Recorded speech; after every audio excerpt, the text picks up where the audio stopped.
Bom dia a todos e a todas. É um prazer enorme a gente estar dando início aqui à nossa conversa, na verdade, né? Mais do que uma apresentação, vai ser uma conversa. Queria agradecer muito à Câmara Francesa pela oportunidade da gente ter esse espaço para uma discussão tão importante, tão impactante na vida das nossas empresas e também na vida das pessoas, né? Principalmente aqueles que se socorrem aí com pacientes, e famílias de pacientes que precisam da ajuda e do suporte dos planos de saúde. Saúde suplementar é hoje um tema desculpa, que está na ordem do dia, né? Muitas movimentações importantes estão acontecendo, e a gente trouxe um convidado muito especial aqui para participar com a gente, o Fábio Moreira.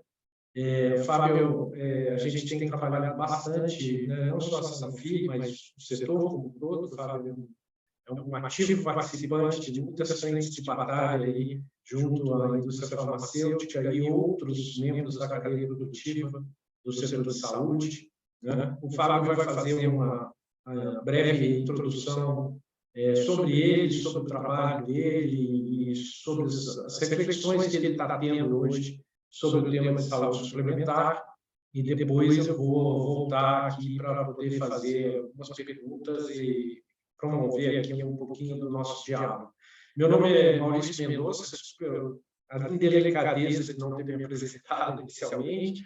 Eu sou diretor de Relações Institucionais do Grupo Sanofi, né, da Sanofi Medley, hoje nós nos chamamos no Brasil, que é uma empresa farmacêutica global, mas que tem uma forte presença no mercado brasileiro também, né, através principalmente, não só da Medley, que é nossa fábrica de genéricos, né, nossa produção de genéricos, a marca que a gente usa para os nossos produtos genéricos, como outras áreas, né, principalmente na área de CHC, onde a gente tem produtos muito conhecidos do público, aí, como Allegra, Novalgina, Dorflex, né, produtos que fazem parte da vida de muitas das pessoas que nos assistem.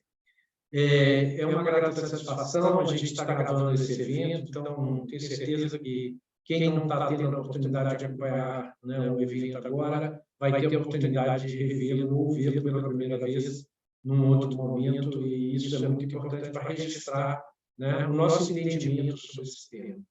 Sem mais delongas, eu vou passar a palavra para o Fábio, e mais uma vez agradecer aqui a sua disponibilidade e a sua participação, trazendo sempre luz para temas que nem sempre são muito simples de entendimento, mas que são muito importantes.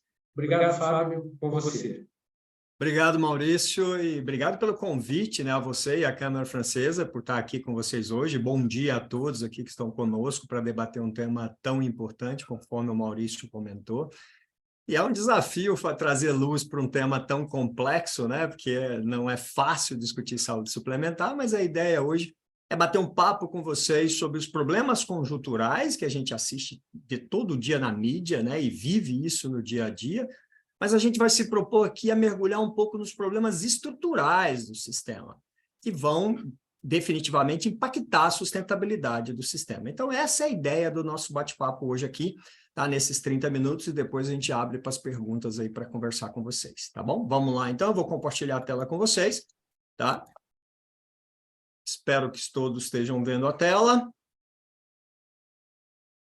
Tudo bem? Está vendo a tela? Maurício? Sim. Ótimo. Então, essa é a ideia hoje, a gente discutir um pouco do entendimento dessa saúde suplementar e os desafios da sustentabilidade, tá? E falar um pouco desses problemas conjunturais. Vamos lá. Então, quem é o Fábio? O Fábio é um médico que navegou em vem navegando, aliás, em diferentes áreas da saúde, não só atuando como profissional, né, médico, atendendo paciente em hospitais, emergências e consultório, mas também alguém que mergulhou também na área de medicina de grupo, tá? Gestão médico-hospitalar. Tive a oportunidade de trabalhar no Grupo Medial Saúde, tá? E também no Grupo Notre Dame Intermédica, uma das maiores operadoras do país, e trabalhei lá vários anos e pude entender toda a lógica do que é. A gente fala muito hoje sobre medicina, verticalização da assistência, né? Começamos isso lá com o Dr. Paulo Barbante, no Grupo Notre Dame, no começo dos anos 2000. Tá? Tive a oportunidade de trabalhar em São Paulo, Sorocaba, Jundiaí, sempre seguindo essa lógica de verticalização assistencial do Grupo Notre Dame Intermédica. E depois migrei para a indústria, onde eu atuei por 11 anos na indústria farmacêutica. Atualmente, eu tenho uma empresa de consultoria, sou consultor do Sindusfarma e também professor da FIA-USP, no MBA, onde a gente discute gestão estratégica de saúde. Então, é essa coletânea de experiências que eu vou poder trazer para vocês aqui hoje e poder compartilhar um pouco para entender o momento atual, misturando essa visão da indústria, tá? Misturando essa visão de operadoras, para que a gente possa entender o cenário que impacta todos nós. Então, essa é a ideia do nosso bate-papo hoje aqui. Como uma boa história, como uma boa narrativa, a gente tem que começar com um problema, e essa é a ideia. Nós vamos falar sobre notícias, precarização do atendimento, fraudes e desperdícios, aumento da judicialização, reajustes de preço do prêmio, dos convênios, etc., de maneira abusiva, aumento dos custos assistenciais, prejuízo operacional de 11,5 bilhões em 2022. Aliás, desde o início da série histórica, desde 2001, esse é o maior prejuízo da história. E o fato é, o que está acontecendo com a saúde suplementar? Tá? Então, esses são os problemas, vamos dizer, conjunturais. Para a gente entender o que está acontecendo, é importante a gente mergulhar um pouco nos problemas estruturais do sistema. Esse é um sistema de saúde suplementar. É um sistema extremamente complexo, é muito mais pulverizado do que a gente imagina, e nós temos fornecedores de equipamento hospitalar, nós temos a indústria farmacêutica, nós temos distribuidores, né? Nós temos hospitais, laboratórios, médicos e profissionais de saúde, e aqui nós temos o beneficiário, que na verdade é o verdadeiro pagador do sistema. E aí a operadora é um intermediário nesse processo de prestação de serviço a esse usuário. Mas o ponto que eu quero trazer aqui é um outro que a gente sempre esquece. Esse é um setor extremamente regulamentado. Nós temos a ANS, que regula os planos de saúde. Nós temos o judiciário, que impacta de um jeito ou de outro esse sistema de saúde. Nós temos conselhos, associações. Olha o problema da telemedicina, o Conselho Federal de Medicina criando barreiras à telemedicina durante anos e anos e anos, e a pandemia possibilitou que essa telemedicina fosse realmente implantada, mas nós temos uma série de outras questões, por exemplo, agora que a gente está vendo questões, por exemplo, do piso da enfermagem. Isso tem um impacto enorme na prestação de serviço e há uma pressão para que isso aconteça, enfim, já foi aprovado e etc., mas vai ter um impacto. Então, esse sistema é influenciado também por conselhos e associações, é influenciado pelo CAD, óbvio, a gente vê uma série de fusões e aquisições nesse setor e essas aquisições e fusões precisam ser aprovadas pelo CAD. Temos a Anvisa no processo de aprovação de medicamentos e outros de funcionamento de hospitais e clínicas, e, por fim, nós temos o Ministério da Saúde. Então, é um caldeirão de players e stakeholders envolvidas nisso, e isso complica a gestão e traz, por um lado, uma regulamentação que é necessária para o sistema, mas também traz desafios e complexidades. É o que a gente vem enfrentando com a ANS, a Lei 9656, dos planos de saúde, que muita gente discute que já tem muitos anos essa lei, e ela precisa atualizar, a gente vai poder conversar um pouquinho mais à frente sobre isso. Tudo bem? Fiquem à vontade para interromper, fazer perguntas no chat, etc. Eu sou bem tranquilo com relação a isso, para a gente trazer mais riqueza. Nós vamos ter o tempo de debate, mas se quiserem fazer as perguntas, fiquem à vontade, tá bom? Vamos lá. Vamos começar com algumas boas notícias. Número de beneficiários. Lembrem-se que a lógica assistencial é o mutualismo, ou seja, eu preciso ter muita gente pagando para que poucos possam usar. Então, essa é uma lógica de sustentabilidade. E aqui nós temos uma boa notícia. Olha a evolução do número de usuários ao longo dos anos.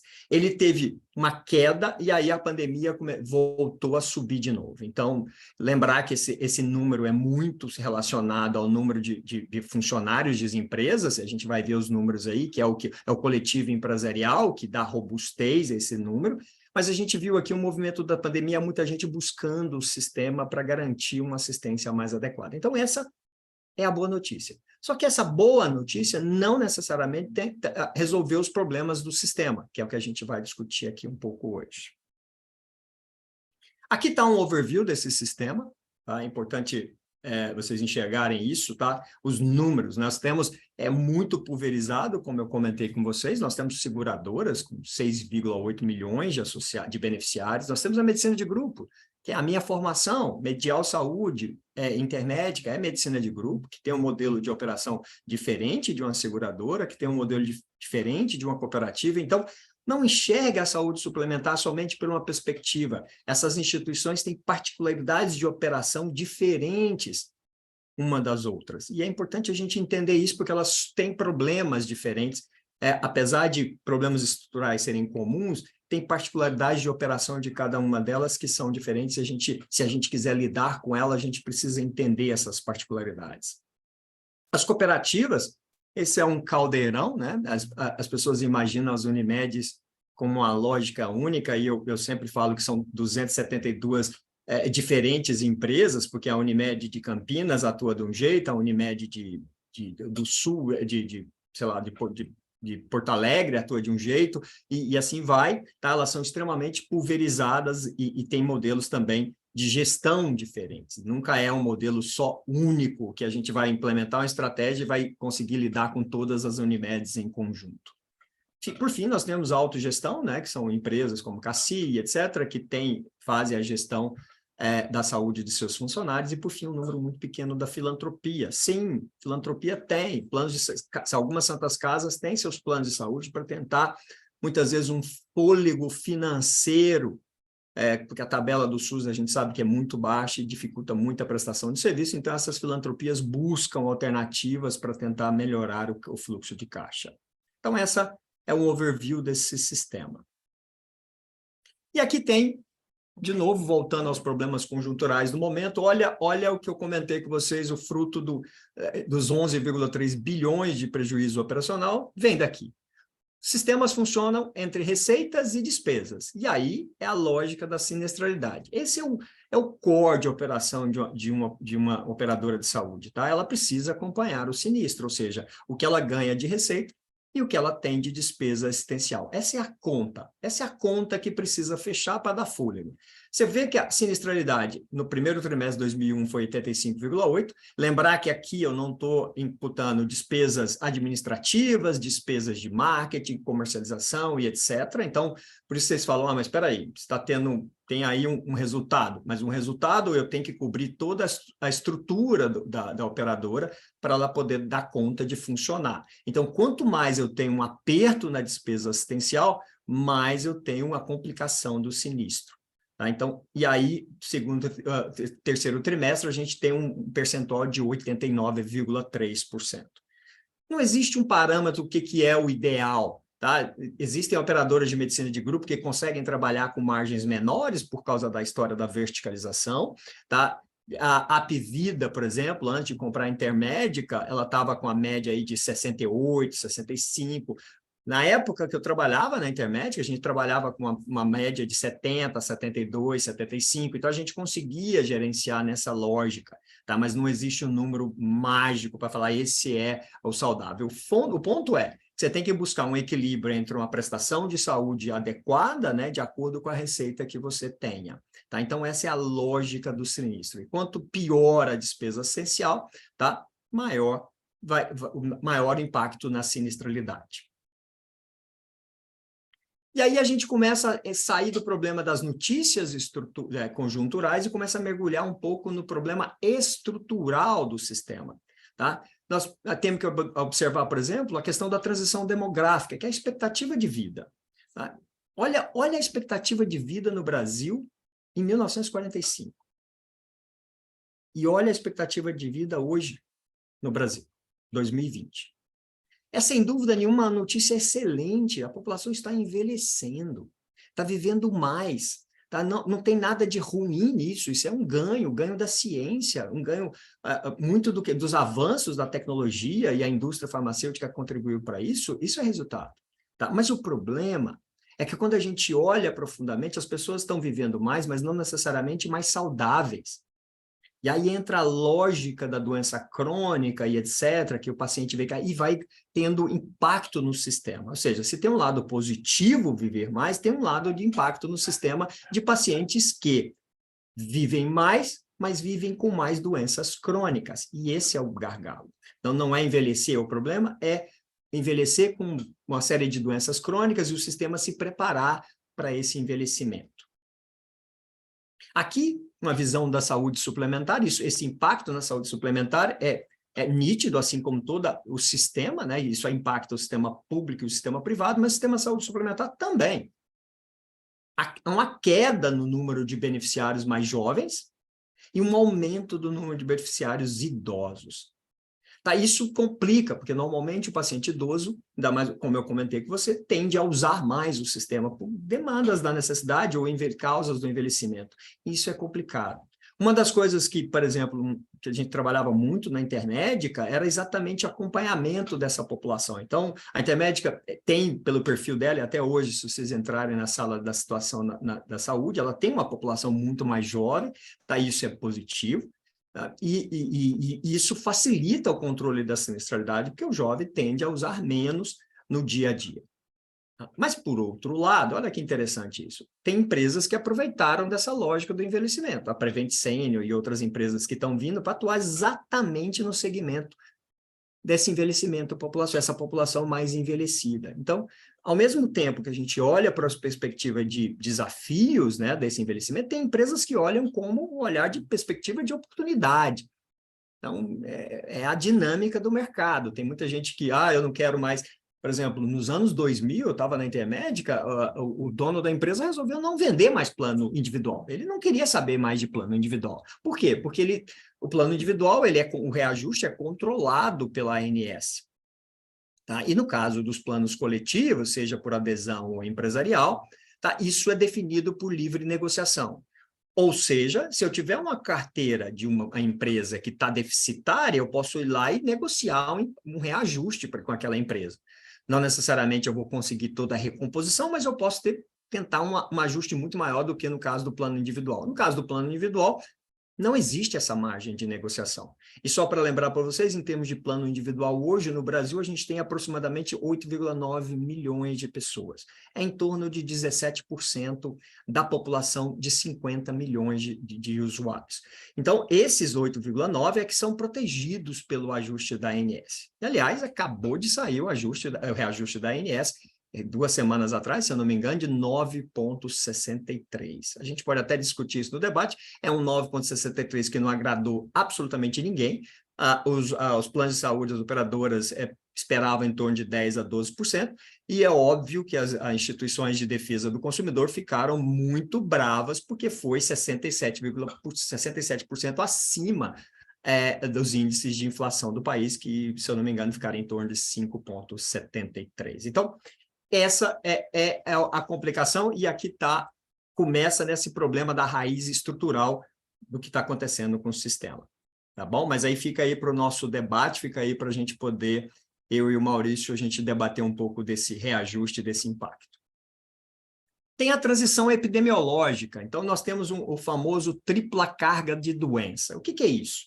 Tá, eu trouxe para vocês aqui um sistema de informações sobre mortalidade no Brasil, para a gente entender o perfil de... Isso aqui é doenças crônicas não transmissíveis, esse aqui é o grupo 1, que eu coloquei aqui para vocês, de doenças transmitíveis, é o quadro agudo, é neonatal, doenças infecto-contagiosas, etc. Tá? E aqui causas externas, violência, tá? E acidentes de trânsito, etc. Aqui é causas mal definidas, é assim mesmo que está no sistema, não sabe a definição. Mas isso é na época da década de 90. Havia uma lógica do sistema de aumento de doença crônica e diminuição dos quadros agudos de infecção. Mas a pandemia não mudou isso, pelo contrário, ela aumentou o grupo 1 por conta da Covid, que está dentro do quadro de infecções. Ou seja, o sistema já vinha com dificuldade de crescimento de doença crônica, e lembrar que o sistema tem problemas de lidar com doença crônica e aguda ao mesmo tempo. Nosso modelo assistencial é muito focado, historicamente, hein? Historicamente ele é focado no hospital, tá? Até porque ele começou assim. Se a gente voltar o tempo atrás aí, é importante a gente olhar para trás para ver a história disso, começou com as Santas Casas. O hospital era a referência para tudo. Tá? Ele era hospital para consulta, ele é para emergência, ele é para tudo.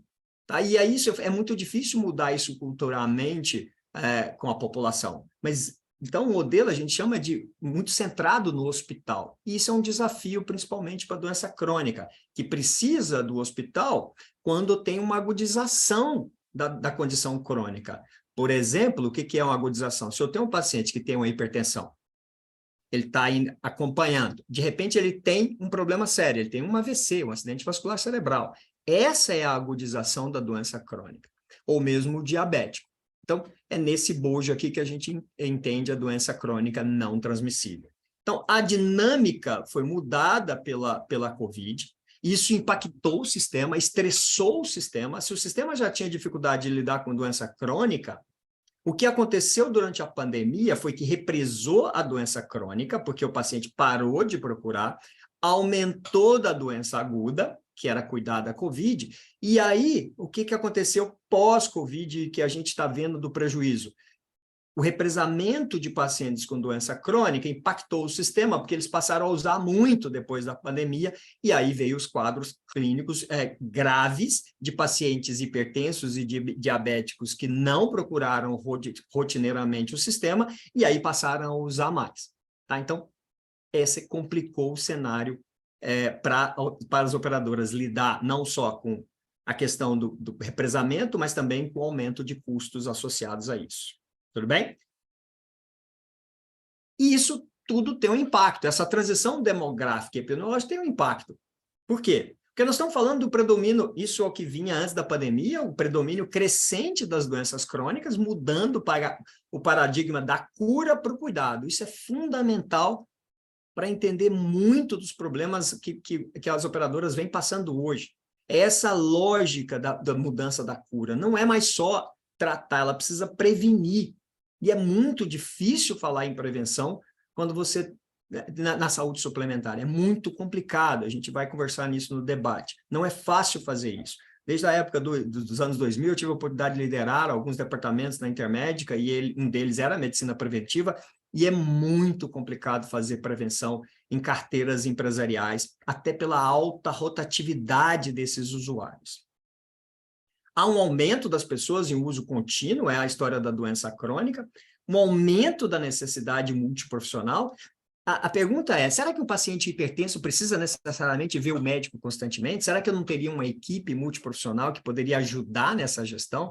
Existem vários cases de sucesso no mundo onde uma triagem adequada com enfermagem, por exemplo, ajuda muito a diminuir não só a fila de espera do paciente, mas também o dia a dia desse paciente crônico. É essa visão que a gente precisa ter. Não imaginar que o modelo centrado no hospital, o modelo centrado no médico, vai dar conta desse aumento significativo de pessoas precisando de assistência. E é essa visão multiprofissional que a gente precisa atuar. E não é fácil fazer isso. E, por fim, o aumento de idosos levando à necessidade de espaços institucionais. Eu gosto dessa expressão, tá? De longa permanência e cuidados paliativos.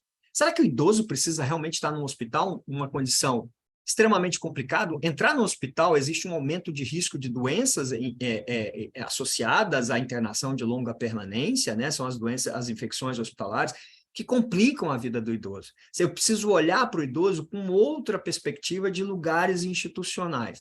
Eu tive a oportunidade de morar alguns anos na Austrália, onde eu fiz meu mestrado em saúde pública, tá? E uma das coisas que mais me chamava a atenção era esses espaços institucionais de idosos, onde você tinha, a gente chama 3 blocos de estruturas, num espaço. Eu tinha o idoso que precisava de cuidado muito intensivo, ele tinha uma estrutura de cuidados mais paliativos, etc., ele tinha outra estrutura, e quando ele melhorava, ele ia para a vila de saúde, que era tudo, as casas prontas, toda a estrutura para ele ter um convívio social com outras pessoas, etc. Ou seja, no mesmo espaço tinha 3 estruturas voltadas para essas 3 necessidades. Ou seja, o idoso que complicava, ele ia para o quadro agudo, depois ele vinha para o paliativo, e aí depois ele voltava para a comunidade dele. Era absolutamente sensacional ouvir isso em 2008, 2009, em Melbourne, na Austrália. Então, é esse tipo de situação, de necessidade de espaço institucional que a gente está falando aqui. E aí, quando a gente olha para o nosso sistema de saúde, seja ele público e privado, a gente percebe que a gente tem muito, mas muito a caminhar nesse processo.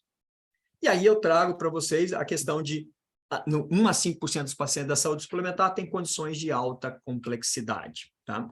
Ou seja, problemas estruturais que afetam tanto o sistema público quanto o sistema privado.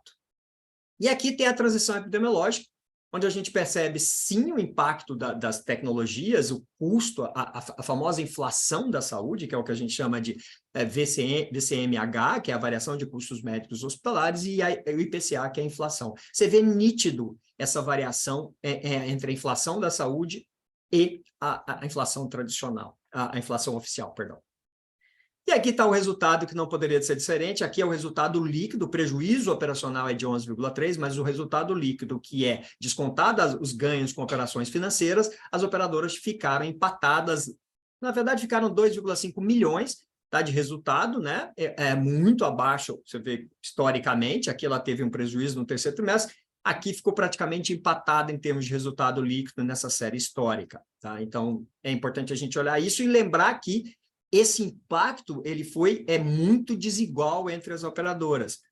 Lembrar que, por exemplo, aí a pergunta que eu trago para você, até quando o sistema aguenta, mas a gente precisa olhar o sistema sobre uma outra perspectiva. A gente olha muito o sistema sobre grandes operadoras. A gente só imagina uma Amil, a gente imagina a Bradesco e etc., mas a gente esquece que o sistema é extremamente pulverizado. Eu gosto muito desse slide, porque ele traz uma perspectiva que muitas vezes a gente esquece de imaginar que uma operadora é só uma estrutura rica, como a Notre Dame Intermédica e etc., a Apvida, enfim. Mas ela não, ela é pulverizada. Olha que interessante no interior do país, 89% das operadoras são de pequeno e médio porte, mas o que chama a atenção é que 80% de beneficiários dessas estão no interior. A gente imagina sempre operadoras aqui na cidade de São Paulo, etc. Ah, não, a operadora é capaz de aguentar, a operadora é capaz... Só que a gente esquece que essas operadoras têm perfis diferentes. E é aqui que eu falo sobre a sustentabilidade que a gente precisa enxergar. O índice de quebradeira dessas pequenas é muito grande. Quanto mais a gente traz novas tecnologias, o custo maior das tecnologias, Bradesco tem mais músculo para aguentar. Mas operadoras pequenas, de menos de 20 mil beneficiários, será que aguenta? É esse olhar que a gente precisa entender, e muitas vezes, e por isso que é importante a consolidação do sistema, vocês veem muitas movimentações no sistema, é muito em função disso, que essas pequenas e médias não conseguem aguentar esse atendimento. E se houver uma quebradeira disso, olha o interior do país, o impacto nisso na assistência.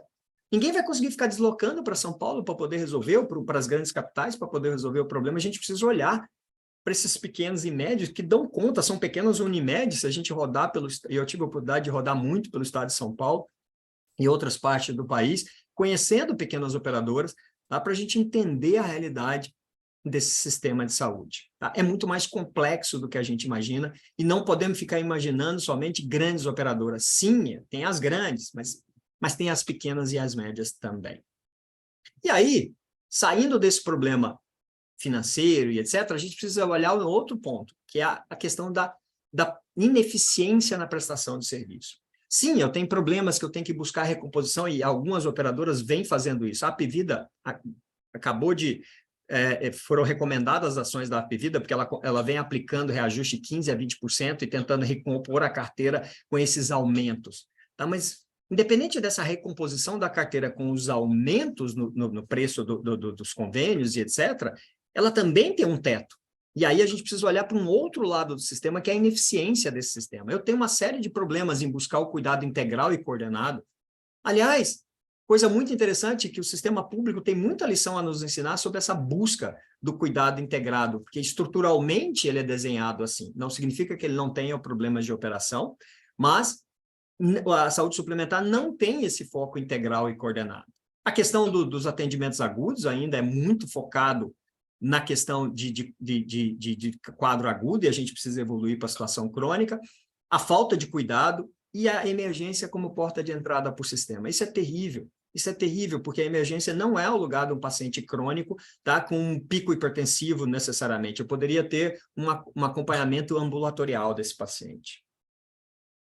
E aí eu trago para vocês um número assustador. 30% é o percentual dos estimados dos custos das internações que falhas e erros representam. É assustador esse número. E, aliás, não é um problema só nosso, tá? Nos Estados Unidos também tem uma lógica de 25% a 30% de erros e falhas que esse sistema apresenta. Ou seja, apesar dos problemas financeiros de curto prazo, nós temos um problema aí, por isso que eu quis trazer os problemas estruturais, que é a ineficiência desse sistema, que precisa, sim, avançar.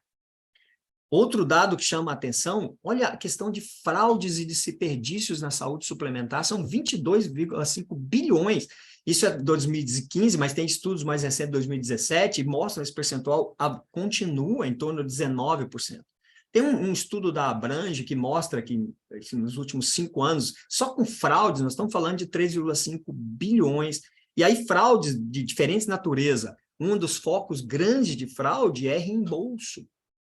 Tá? A lógica do reembolso. O médico cobra um valor X da consulta, mas ele embute pequenos procedimentos e etc., e vai cobrando. Ou pacientes que liberam senhas para clínicas do convênio, e essas clínicas começam a pedir reembolsos, etc., etc. Um número que a Abrange recente soltou, de 2019 a 2021, se eu não me engano, praticamente dobrou o número de reembolsos. Não significa que reembolso é tudo fraude, mas isso significa que ele é onde um grande número de fraudes vem acontecendo no sistema. Tá? Então, esse é um ponto muito importante e por isso que algumas empresas, visando evitar esses problemas, vêm investindo, por exemplo, na biometria. Tá? Que é uma forma de coibir isso, o uso de carteirinha para famílias e etc., etc. Então, esse é um dos grandes problemas. Tá? E outro problema também é a questão da judicialização. Em São Paulo, esse número mostra um crescimento significativo de ações contra os planos de saúde, tá? E um dado da Abrange também mostra que o gasto com judicialização entre 2015 e 2020 ficou na casa do... Claro, é um número estimado de 11,3 bilhões. Esse é o impacto da judicialização no sistema. Tá? Então, esse é um problema que o sistema precisa lidar, ou seja, ele sofre pressão. Grande parte dessa judicialização vem, por exemplo, de aumento abusivos. Planos de adesão, por exemplo, tem aumento de até 60%. Tá? Então, esse é um ponto. E tem um estudo recente da Fundação Getúlio Vargas que mostra que, mesmo que vá para segunda instância ou instâncias superiores, tenha recurso, etc., o judiciário tende, sim, a dar causa favorável ao beneficiário.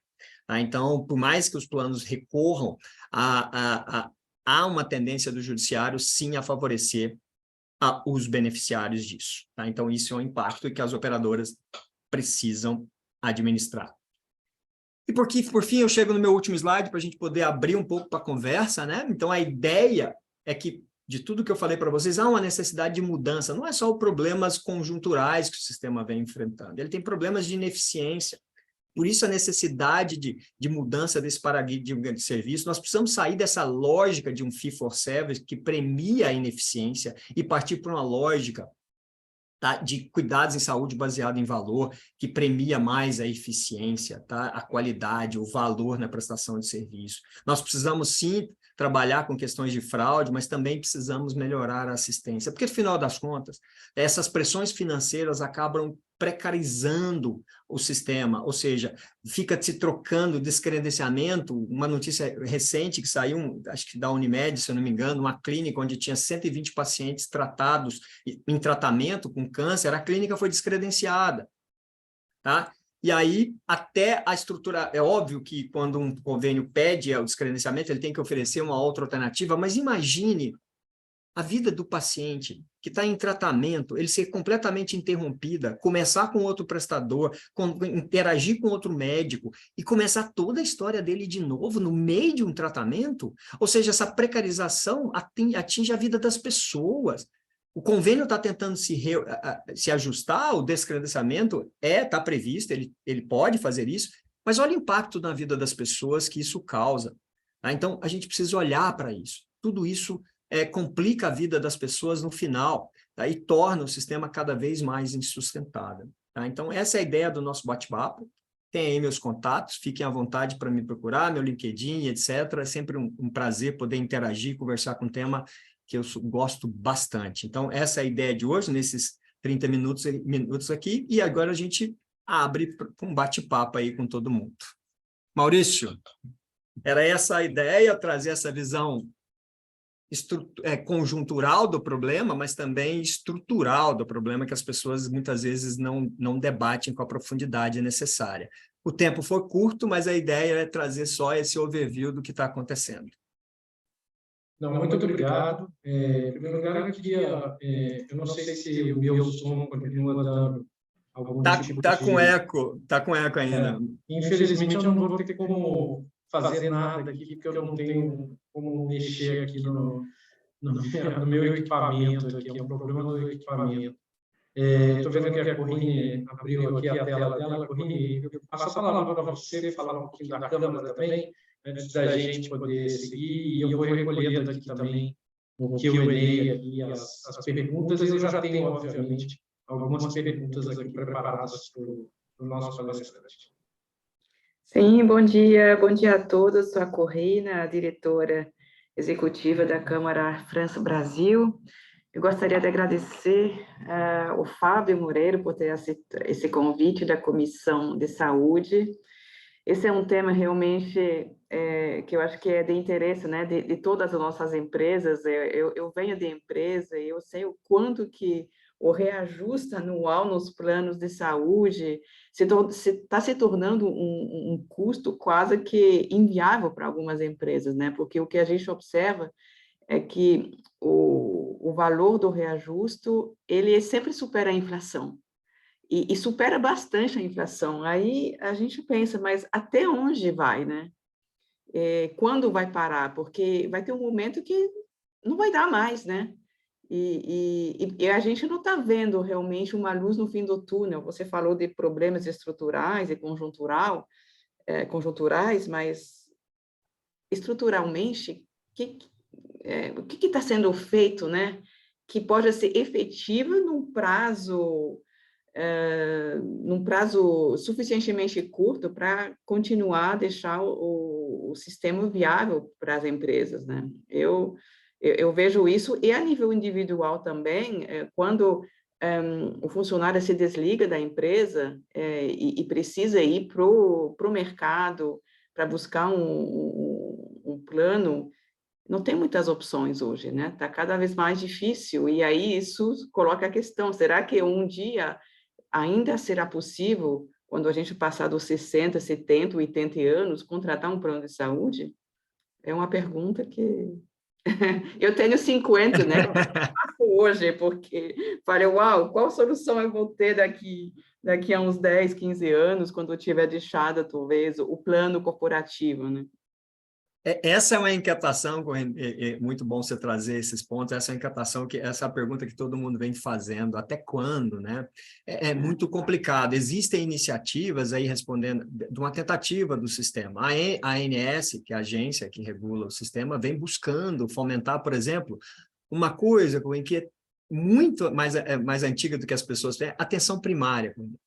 A ANS, da década de 70, isso. Olha, estudei isso há muitos anos. E aí, todo mundo sabe que a atenção primária é muito mais benéfica, ela é muito mais eficiente para o sistema, mas é muito complicado fazer essa transição de um modelo especializado, de um modelo voltado ao hospital, voltado ao especialista, voltado a exames de alta tecnologia, para um modelo mais simples, onde aquela figura do médico, aquela figura do médico de família, aquela estrutura multiprofissional assistencial na região daquela pessoa, que é muito do que o sistema público tem e muito do que modelos europeus têm. Sim, sim. Tá? Então, assim, modelos europeus, se você estuda o modelo britânico, se você estuda modelos, eu tive a oportunidade de estudar alguns modelos assistenciais pelo mundo, tá? Você vê que é muito centrado na figura de saúde acontece na ponta, acontece na comunidade. Então, assim, o empoderamento da comunidade é um ponto fundamental para a melhoria do sistema de saúde.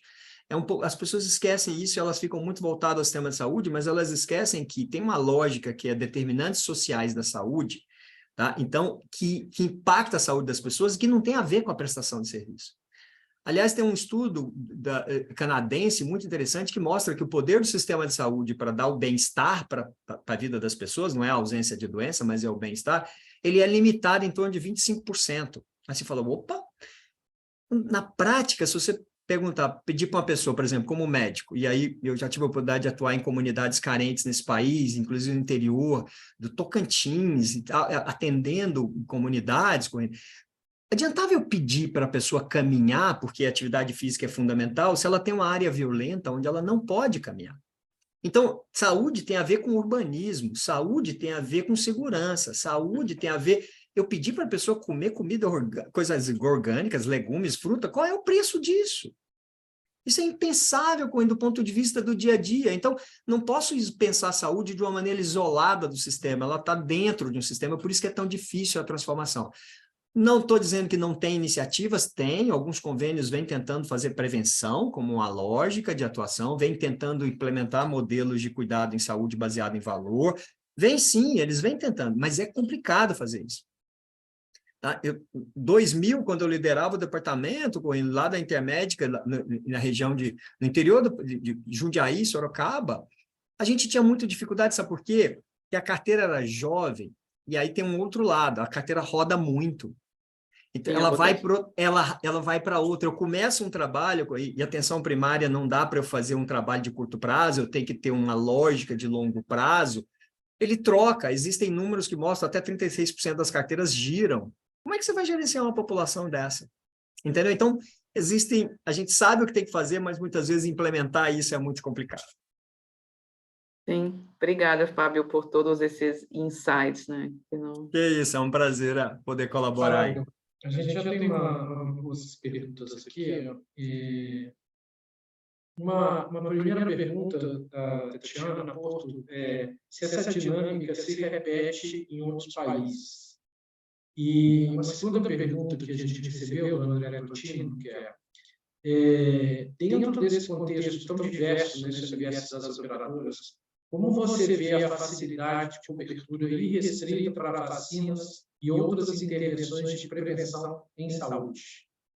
Opa, vamos lá então. Primeiro começar com a Tatiana. Obrigado, Tatiana, pela pergunta. Tatiana, assim, existem particularidades que são únicas do sistema brasileiro, mas por isso que eu sempre trago problemas estruturais para mostrar que isso afeta diversas partes do mundo. Tá? O sistema britânico vem passando por pressões enormes. Assim, ele que foi sempre uma referência para o modelo público brasileiro, vem sofrendo muito, tá? E há um aumento da parte privada que também enfrenta problemas, ou seja, do ponto de vista estrutural, envelhecimento da população, doença crônica e etc., isso é uma dinâmica que vem se repetindo em diferentes partes do mundo e muitos sistemas de saúde vêm sofrendo para lidar com isso. Aliás, a pandemia foi uma amostra de como os sistemas, né, foram tensionados ao máximo para dar respostas e alguns deram melhor do que outros. Tá? Mas isso é um problema, sim, mundial, essa pressão sobre o sistema de saúde. Agora, o Brasil tem suas particularidades, existem situações complexas, existe uma série de coisas, por exemplo, a Lei 9656, que já está há muitos anos aí e precisa de uma atualização para poder dar conta dessa dinâmica. No Brasil, existe uma série de alternativas assistenciais que vêm cobrindo o gap. Doutor Consulta. Do mesmo jeito que tem a lógica do envelhecimento da população, como a Corrine trouxe, que tem planos que... A Intermédica não queria mais pessoa física, lá em 2000, não estou falando agora, proibiu a venda. A gente não vendia mais, ele não queria saber. Simples assim. E aí teve um filão de mercado que foi lá e começou a trabalhar só com pessoas idosas, que foi a Prevent Senior. E agora a gente vê uma outra resposta do sistema, que é o doutor consulta. O que é o doutor consulta? Ele pegou o vazio de quem não tem condições de pagar um plano de saúde e não quer ir para o sistema público. Então, aquele gap, opa, isso aqui eu posso atuar. Então, ele foi lá e criou essa lógica de eu te dou uma consulta rápida, eu te dou isso aqui, eu te dou... É óbvio que isso é um quebra-galho para o sistema, porque no final das contas, se eu precisar de uma assistência muito mais complexa, eu vou ter problemas. Mas é uma alternativa que o sistema encontra. Exatamente pelo que a Corrine falou de gente que não consegue pagar, mas também não quer ficar 6 meses esperando um cardiologista. Então, ele busca o meio termo. Então, essa é a resposta. Com relação a... Tatiana, acho que ficou claro isso, que isso tem particularidade, mas é uma dinâmica que acontece no mundo inteiro, tá? A outra é, no cenário tão diverso das operadoras, olha, de novo, qualquer tipo de nova tecnologia ou coberturas, mesmo que ela tenha seu benefício, vocês vão encontrar uma primeira porta de resistência das operadoras. Não quero. E é importante a gente entender isso, porque ela já sofre pressões de toda a natureza, mesmo ela sabendo que a vacina tem um benefício que for, e a gente sabe isso, fiz saúde pública, imagina, vacina é fundamental no processo de gerar populações mais saudáveis, que é a lógica do sistema, né? Porque, gente, o sistema não foi feito para gerar doentes, né? Nós temos que gerar saúde no sentido. Então, a vacina é um conceito mais adequado nisso. Mas lembre-se, qualquer tecnologia, no primeiro momento, é visto pelo gestor como aumento de custo. E ele tende a barrar inicialmente. Então, é importante a gente olhar para isso. Não são todos, é óbvio, tem gestor que é muito mais consciente da sua carteira e conhece, investir nisso agora, eu posso ter no curto prazo um aumento de custo, mas a médio e longo prazo eu tenho um ganho, tá? Sim, tem gestor que pensa assim, mas no dia a dia é complicado. Dentro da operadora, por isso que eu falo assim, quem não viveu o dia a dia de uma operadora, e eu vivi isso por quase 9 anos, não entende a pressão do curto prazo. A pressão do curto prazo nos impede a tomar, e eu falo isso porque era muito difícil negar um procedimento para um paciente sabendo que aquele tinha um benefício. Mas eu ainda fui, na época da transição da Lei 9656, tinha contratos antigos, onde o paciente tinha dias de UTI. Você sabe o que é isso? Acho que ninguém consegue mais entender o que é isso. Se ele estava com a condição crônica, ele tinha 10 dias, não importava a doença dele. 10 dias, 5 dias, estava em contrato, gente. Chegou aquilo, você tinha que tirar o paciente do hospital. Era um território selvagem aquilo. E você tinha que tomar aquela decisão, porque estava em contrato. E aí você mandava para o assistente. Não é que você punha na rua, você tinha que arrumar um local público para atendê-lo. Mas olha a interrupção de atendimento, olha a perda de assistencial e etc. Então, eu acho seria ótimo se o gestor conseguisse esse fôlego para absorver vacina, mas eu acho difícil num cenário conjuntural tão crítico como o atual, vai ter muito menos apelo para ele absorver novas tecnologias. Tudo bem? Excelente. Eu tenho alguns comentários que eu queria fazer, e eu vou fazer em bloco aqui, eu acho, para facilitar, inclusive, a sua resposta aí. Porque as coisas, na verdade, elas se intercalam, né? Elas têm superposições. A primeira, eu vou começar pela base, pelo financiamento do sistema, né? Você mencionou que é um sistema mutualista, né? Ou seja, você tem uma base de pagadores que cobrem um determinado nível de sinistralidade que é controlado, de certa forma, por ações que o plano de saúde ou os agentes da saúde suplementar implementam. A gente sabe muito bem, por exemplo, as chamadas autogestões, né, que são ligadas a grandes empresas estatais, etc., eles têm um cuidado, uma atenção diferenciada com os beneficiários, né? E eu queria saber de você se você consegue, na literatura e as informações que estão disponíveis, perceber se essa qualidade adicional ou essa atenção adicional, que está muito ligada à questão da prevenção também, né? Se isso realmente faz uma diferença no resultado final. Sabendo que a autogestão também não é tão... Ela é quase uma entidade filantrópica, ou seja, ela não visa a rentabilidade, né, o retorno do investimento, como as outras seguradoras e outros tipos de entidades. Mas eu queria saber se você consegue trazer alguma informação desse nível para a gente. A outra dimensão que eu queria trazer é um pouco... Você falou menos um pouco, falou mais ou menos um pouco das suas tendências. Quando a gente fala tem a questão do envelhecimento, tem a questão da carga de doenças crônicas, etc., mas a gente falou muito menos um pouco sobre saúde digital. E aí eu trago 3 elementos: saúde digital, mapeamento genético e judicialização, né? Por que eu estou colocando os 3 aqui de uma forma? Porque na medida que você avançar na digitalização, nos seus diversos componentes, né? Você tem desde prontuário eletrônico, que cria mobilidade, você tem a questão do combate a fraudes, você mencionou, né, com a biometria, mas você também tem a possibilidade de entender esse beneficiário desde o dia que ele nasce, né? E a gente já sabe que nos Estados Unidos, por exemplo, tem alguns experimentos e algumas empresas que estão te vendendo um serviço que é para a vida toda, ou seja, eu vou te acompanhar do dia que você foi concebido, né? E olhando para os teus progenitores até sua passagem para outro estágio. Então, é um pouco uma visão integral, né, daqueles pacientes, e eles organizam todo o sistema a partir disso aí, né?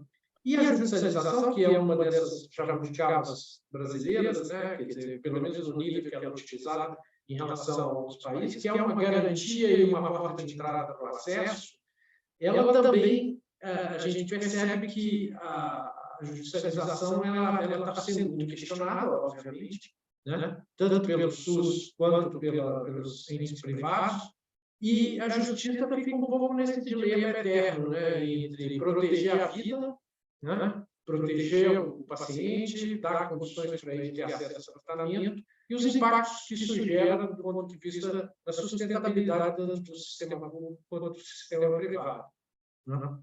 Então, como que essas coisas podem, de certa forma, se unirem para buscar uma solução, como a Corrine comentou, né? Do ponto de vista individual, né? Todas as pessoas que são famílias, né?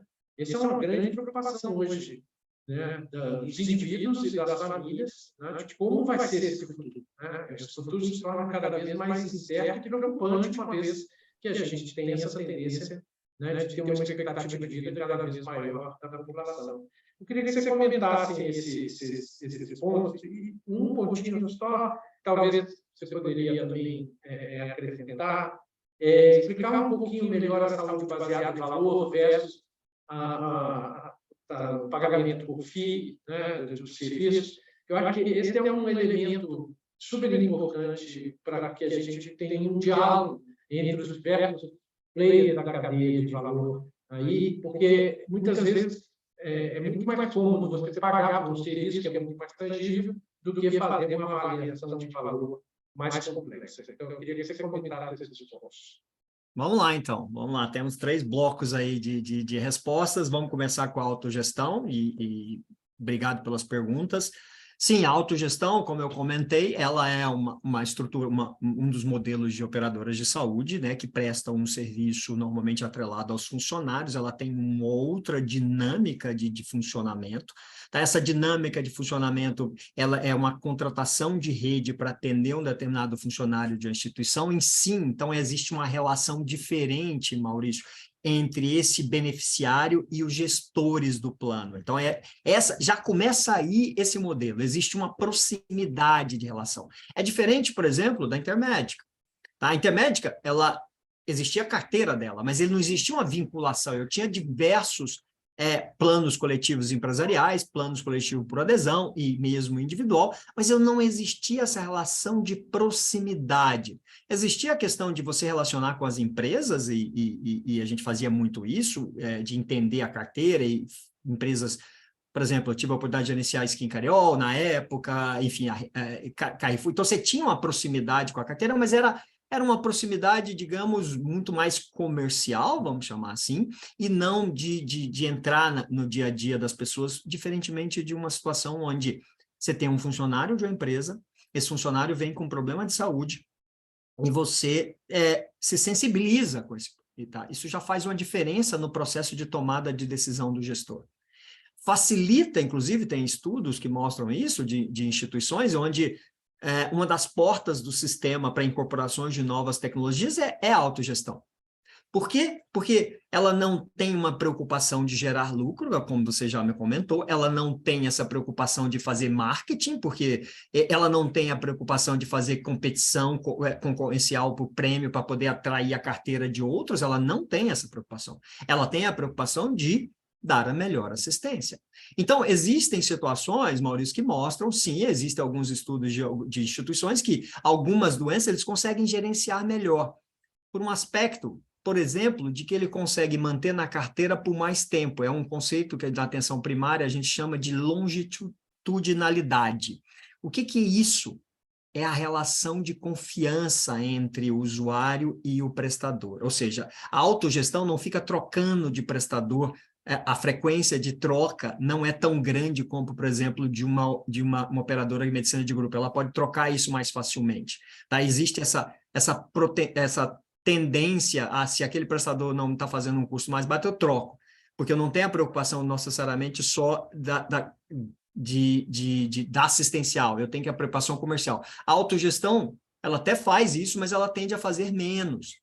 Até conversando com colegas e outros, ela mexe menos na rede, porque isso impacta ao prestador. Então, o fato de o usuário ficar mais tempo com aquele prestador, tem mais uma questão de confiança, eu tendo, Maurício, a ter resultados melhores por um trabalho mais continuado de entendimento de usuário. Existem alguns estudos, eu já vi, de situações específicas, onde a operadora ela gerencia melhor o paciente em determinadas situações. Mas é óbvio que para ela também tem um outro fator, o envelhecimento da carteira. Olha que interessante, isso, por um lado, a rotatividade, ela traz o benefício, se eu rodar sempre entre jovens, melhor. Mas se eu não rodar e manter sempre a população envelhecendo, eu vou ter que ir administrando cada vez mais aquela carteira envelhecida, que não gira, e eu tenho as complicações daquele doente. Então, por isso que é tão difícil falar assim, a autogestão ela tem um resultado melhor do que uma medicina de grupo, porque ela acompanha mais.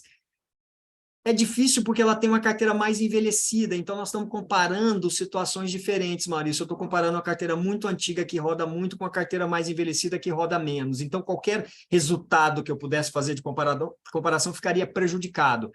Mas eu acho que tem um esforço, sim, de algumas operadoras, a gente vê isso, tá? Delas gerenciarem melhor as doenças, ou linhas de cuidado, vamos chamar assim, Maurício. Elas tendem a gerenciar linhas de cuidados melhores, mas elas sofrem o impacto da carteira. Esse é um ponto que eu não sei se eu respondi a sua pergunta. Vamos lá. Segundo ponto, saúde digital. É verdade, tá? Apesar de gostar muito do tema saúde digital, eu tive que deixar para o último slide para falar de mudanças do paradigma assistencial. E um desses é saúde digital. A saúde digital, sem dúvida nenhuma, tem um potencial enorme de transformação do sistema. Por quê? Porque hoje nós temos um sistema extremamente fragmentado, seja no setor público ou no setor privado. O que é fragmentação do sistema? É quando um paciente passa num ambulatório ou num consultório e ele é acompanhado por um médico, ele faz um acompanhamento. Ele sai dali, ele tem uma intercorrência, ele vai parar num hospital. Ele chega naquele hospital, ninguém sabe o que estava sendo feito naquele consultório. Por quê? Porque não existe um sistema de informação que pudesse deixar claro essa jornada do paciente.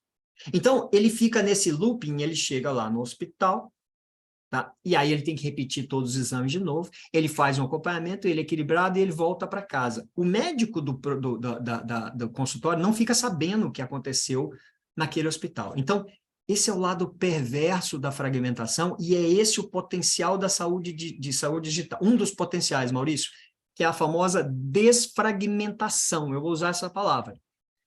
Desfragmentação do sistema. O que é isso? É possibilitar que as diferentes níveis assistenciais possam se comunicar e o Maurício possa, como paciente, possa navegar nesse sistema e ele vai no pronto-socorro, doutor, esse é meu caso. Ele libera a informação para aquele hospital, o hospital fica sabendo da informação dele, alimenta o sistema, ele volta para casa. Esse é o ideal no sistema. Tá? Então, existem países europeus que estão avançados nisso, inclusive a França, eu soube recentemente da evolução desse modelo de informação, possibilitando a troca de informação entre os diferentes níveis assistenciais. Então, existem enormes potenciais da saúde digital, não só do ponto de vista de, vamos falar da indústria farmacêutica, de estudos clínicos, inteligência artificial, uma coisa maravilhosa de potencial disso. Existem os desafios, não podemos esquecer disso, mas existe um potencial muito grande de melhoria. Mas, para o nosso assunto de hoje, eu queria destacar a questão da desfragmentação, tá? Que é um ponto fundamental que a saúde digital possibilitaria e vem sendo desenhada para isso, e não é só um sonho, existem países que já estão avançados nisso e podem ajudar. Sem contar outros benefícios, né, da questão de grandes plataformas de dados e etc., que o Brasil vem discutindo, que é a Rede Nacional de Dados em Saúde, que é a Estratégia de Saúde Digital, que é a criação dessa plataforma, para poder, que não é só o dado em si, né, Mauro? Eu preciso aprender como lidar com ele. Tem gente que eu ouço muito... Semana passada a gente fez um evento... aliás, perdão, essa semana do Comitê Médico do Sindusfarma, e um dos temas que a gente trouxe foi um case de uma indústria farmacêutica, onde ela vem trabalhando como estruturar os dados para realizar essa interoperabilidade. O que é essa interoperabilidade? É o dado do paciente do pronto-socorro circular para o ambulatório. Isso é o que chama interoperabilidade do sistema. E a indústria farmacêutica está colaborando nisso, eu fiquei muito feliz de ajudar a estruturar. Porque, para acontecer isso, Maurício, existe um problema que nós temos vários sistemas de saúde, vários sistemas de informação hoje. Um exemplo banal, um hemograma. Como é que ele é entendido por um sistema A versus sistema B? Lembre, sistemas precisam se comunicar, é uma questão semântica. Então, eu preciso saber isso. Isso chama a parametrização, a padronização, perdão, de dados, para que haja uma estruturação de dados e para que haja a interoperabilidade. Esses são os pontos da saúde digital, Maurício. Mas é desafiador e enfrenta muitas questões. As operadoras acham difícil, a gente no setor suplementar, se não houver, elas pegarem carona na rede nacional, eu acho difícil sozinhas elas conseguirem isso, porque, lembre, o paciente dela também circula no setor público, Maurício. Aliás, tem um dado do Sindosp, que é o Sindicato dos Hospitais de São Paulo, que mostra que 30% dos usuários de saúde, do plano de saúde, 30% usam o SUS de algum jeito. Então, é impossível eu pensar num sistema de informação que eu não integre o setor público com o setor privado. Beleza? E eu acho, sim, que isso tem um impacto na judicialização, Maurício. Quanto maior transparência nos dados, qual é o problema do judiciário? Tá? Ele não tem expertise de conhecimento, existem iniciativas para o NatJus, para ajudar ele a tomar uma decisão melhor, mas ele é refém da falta de entendimento da doença. Você imagina chegar para um juiz, um pedido médico de um paciente, olha, se ele não tomar essa medicação, ele morre amanhã. A gente critica esse ativismo judiciário, e eu sei que tem exageros desse ativismo judiciário, existe isso, tá? Mas ele também falta uma coisa de informação, de educação, de direito sanitário para esses juízes. Porque sem isso, a decisão dele vai ser sempre individualizada. O gestor do sistema tem que pensar de maneira coletiva. Tá? Ele não consegue pensar de maneira individualizada. E eu te falo isso porque, como gestor, eu sofria muito nessa decisão coletiva versus individual. Tá? É muito difícil isso. Mas há uma tendência a focar no coletivo. O juiz não. O juiz há uma tendência a focar no individual, que é o que chega para ele. E ele se torna refém de um intermediário, que é um profissional de saúde, que sabe muito mais sobre aquele tema do que ele, e ele fica refém, e por isso ele toma decisões favoráveis a isso. Tá? Então, esse é um ponto que eu acho que a transparência de dados, a informação, a saúde digital também vai ajudar o juiz a melhorar o processo de decisão e diminuir essa mitigação. Até porque, Maurício, muito das judicializações, elas ocorrem por aumentos abusivos, enfim, mas também ocorre por falhas assistenciais que a saúde digital poderia ajudar. Será que aquele paciente precisaria daquele medicamento X que o médico está pedindo, daquela marca, se já tem no sistema um semelhante que poderia usar e etc, etc? Tá? Muitas vezes a judicialização ocorre pela marca do produto, Maurício, mesmo que já tenha um similar no sistema de saúde que poderia atender aquele paciente. E aí isso acontece, mas é por falha de informação. E aí eu concordo com você que a saúde digital também pode ajudar nisso. E o último ponto, que é o cuidado em saúde baseado em valor. O que é o cuidado de saúde baseado? Essa é uma discussão que vem de Michael Porter e de Theisberg, que eles criaram uma fórmula que é o cuidado, o valor que interessa para o paciente, né? O valor clínico eficiente, mas o que interessa para o paciente, e o custo disso. Essa é a equação. Mas o que esconde por trás disso? É a melhoria assistencial. É eu sair de um modelo onde eu estou focado muito mais em volume, Maurício, do que em desfecho. Esse é o lado ruim do sistema. Por quê? Porque o incentivo que eu tenho para hoje, que é o fee for service, e aí entra no modelo de remuneração que você falou, ele é, eu pago pelo serviço. E o que é isso, pagar pelo serviço? Se o paciente entrou num hospital, e eu gosto sempre de traduzir isso, porque as pessoas ficam imaginando uma coisa meio... Vou trazer para vocês. Se o paciente entra no hospital com apendicite, e tem uma equipe eficiente, que opera bem, e etc., e não tem nenhum risco, ele sai sem infecção, etc., eu pago pela eficiência dele, ok na prestação de serviço, não tem problema nenhum. Mas o problema é que eu pago o mesmo valor, Maurício, para o médico que é ineficiente, ele faz uma cirurgia complicada, ele traz complicação, ele traz, sei lá, ele esquece uma compressa lá dentro, etc., e eu pago do mesmo jeito. Então, o fee for service é isso, é volume. Não importa o que faz lá dentro, eu tenho que pagar. A operadora tem que pagar, porque esse é o contrato. Ela não premia ela não premia a eficiência, quem faz melhor, quem faz não sei o quê. E essa é a ideia do cuidado em saúde baseado em valor. Tem uma Martini Clinic, que é uma clínica que faz cirurgia de câncer de próstata na Alemanha, que é sensacional, é um case de sucesso em cuidado de saúde baseado. Eles mostraram que conseguiram resultados melhores e desfechos, por exemplo, no caso do câncer de próstata, um dos problemas, né, a incontinência urinária e a disfunção erétil, eles mostraram uma redução significativa nisso. Não só eles deram resultados melhores do ponto de vista clínico, a cirurgia é padrão para todo mundo, mas eles foram além, Maurício. Eles melhoraram os desfechos, o índice de problema de disfunção e de incontinência urinária que afeta a vida. Porque o difícil, Maurício, é ouvir de um paciente que depois que ele foi operado do câncer de próstata, a vida dele transformou num inferno. Aí você fala, meu Deus, mas o médico falou, mas eu tirei seu câncer? Doutor, mas a minha vida está muito complicada agora com incontinência urinária. Tá? Então, assim, isso é valor que interessa para o paciente. Eu preciso fazer, sim, a melhor cirurgia, mas eu tenho que olhar qual é a consequência dessa cirurgia, Maurício. Por isso que eu acho muito, muito importante discutir os cuidados em saúde baseada em valor, mas também sobre a perspectiva do paciente.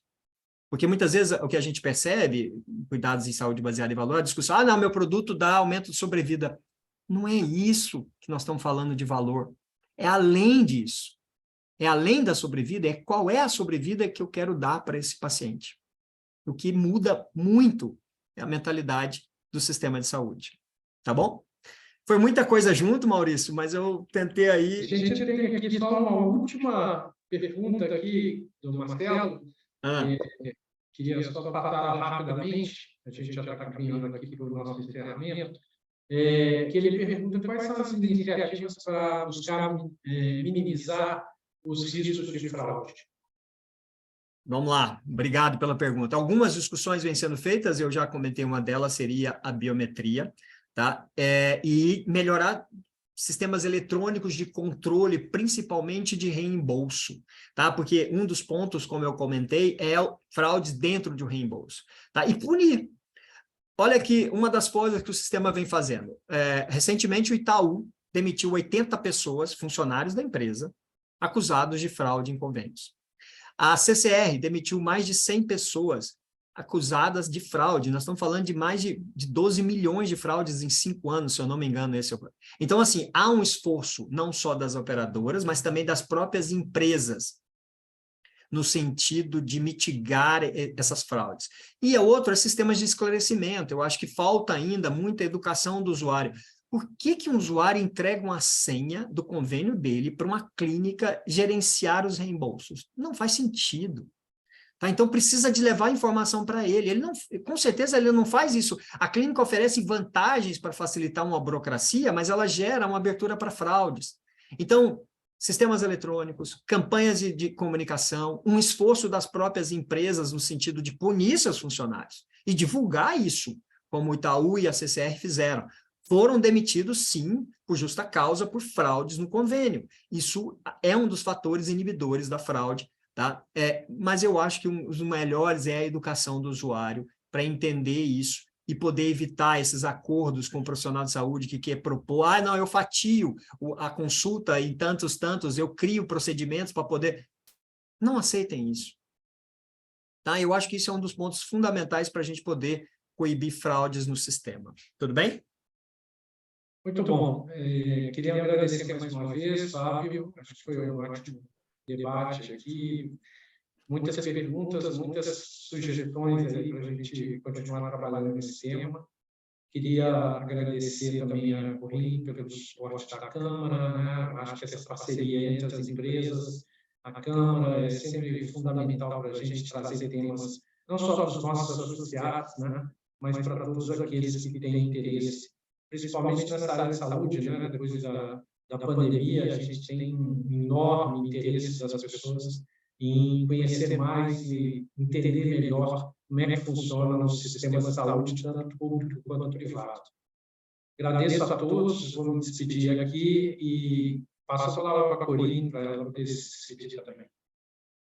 Não, eu acho que foi uma palestra, né, um debate muito rico, e bastante esclarecedor, né, de diversas perspectivas que a gente nem sempre tem presente, né, nós como consumidores dos planos de saúde, mostra o tamanho do desafio, realmente enorme, mas tem algumas pistas, né, para racionalizar um pouco o sistema. Acho que o desafio aqui no Brasil é que a gente tem 2 sistemas que andam em paralelo, né? E isso cria mais um complicador, realmente. Mas é uma questão também da responsabilidade individual, né? Saber usar o sistema, usá-lo de forma racional para que ele se mantenha, para que ele tenha essa viabilidade de longo prazo. Bem, eu agradeço muito o Fábio mesmo, né, por trazer para a gente tantos insights e pistas para reflexão, e espero que as nossas empresas que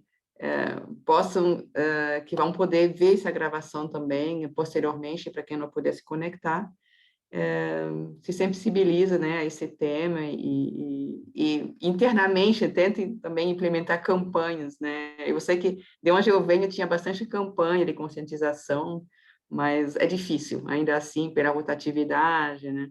E vários outros fatores. Mas, enfim, é isso. Agradeço a você, Maurício, por ter trazido um expert para a gente, né, desse calibre. E vamos lá. Até um próximo evento a todos. E é isso. Um bom dia e um bom final de semana a todos. Obrigado, tchau. pessoal. Bom dia, bom dia. Obrigado pelo convite aí. Um abraço a todos. Imagina. Tchau, tchau. Tchau.